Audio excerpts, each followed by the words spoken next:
so I'd like to share those with you now. First one, Chris, tell us about your book. Will there be singing and dancing in it?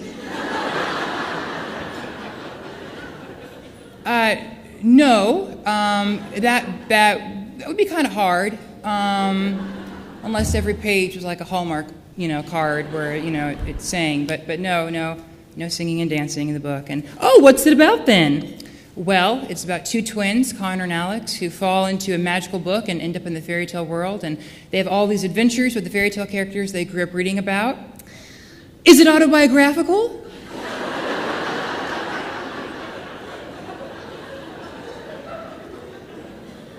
No.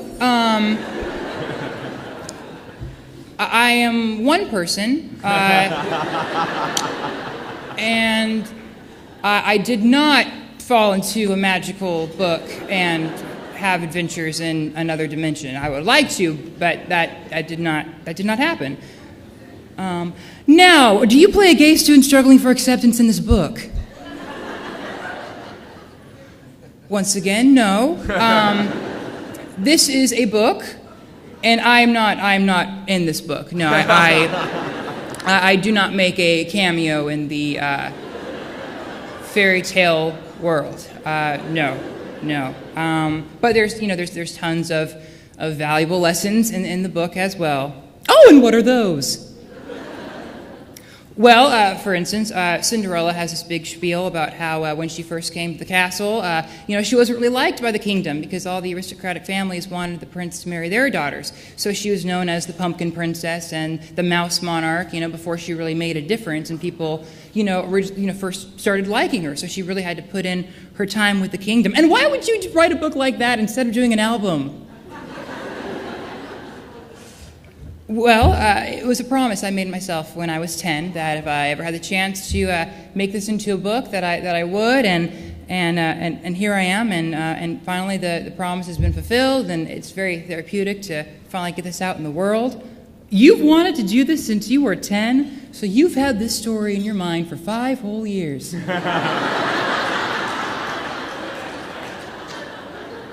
That is quite inspirational. It's 12 years, actually. It's 12. I'm 22 right now, so that would make it 12 years. Now tell us something about working with Lindsay Lohan. Yeah, that's stuff I've dealt with in the last couple months. One of the most amazing part of the process of getting this book published was finding an illustrator to kind of make my images come to life, because when I used to write this as a kid, I was incredibly visual, and I used to spend hours drawing different characters and whatnot. And actually, I have a picture, if we could bring that up, of a childhood drawing that I made. There it is. Yeah. I remember I was in 3rd grade when I drew that, and I didn't have enough time in class, so I asked the teacher if I could take it home and finish it, and they granted me, so that was great.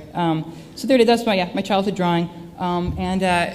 I found Brandon Dorman online and fell in love with his illustrations and his technique and had to have him. And so we finally grabbed him, and that was such a blessing. Can we show the cover of the real book now?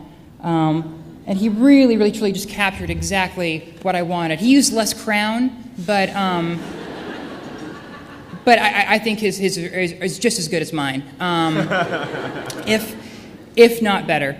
It's actually, can we see that other picture again, the one that we just left? Yes, it's funny because I look for one, like they're very similar, but it's funny because I look at the picture now that I drew when I was younger, and it's interesting how certain things that I've changed since then. Like for instance, most notable in this picture, Goldilocks in the left corner has ninja swords, and at the time that I drew this, I was obsessed with ninjas.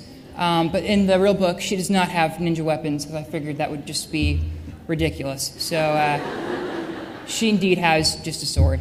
So let's see the cover again, the next picture. So yeah, so things have changed definitely.